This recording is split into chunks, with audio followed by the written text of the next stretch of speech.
सोयाबीनचा खिमा तयार करण्यासाठी गॅसवर एका पातेल्यात पाणी गरम करत ठेवले. त्यात सोयाबीन नगेट्स टाकले.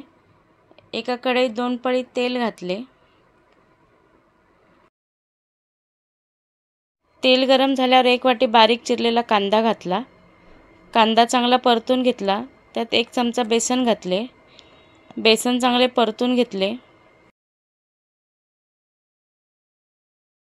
बेसन चांगले परतल्यावर ठेचलेले आले लसूण घातले.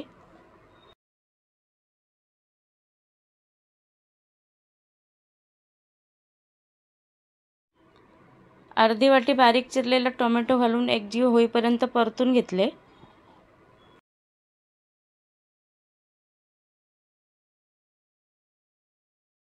आता त्यात हळद, लाल मिरची पावडर आणि गरम मसाला घालून परतले.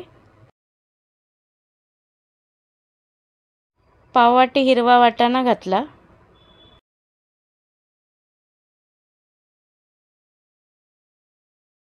भिजवलेल्या सोयाबीनचा मिक्सरमध्ये बारीक खिमा करून घातला. चवीप्रमाणे मीठ घातले. अर्धी वाटी पाणी घालून झाकण लावून 10 मिनिटे वाफ काढावी. अशा सोप्या रेसिपीसाठी चॅनलला लाईक, शेअर आणि सबस्क्राईब करा.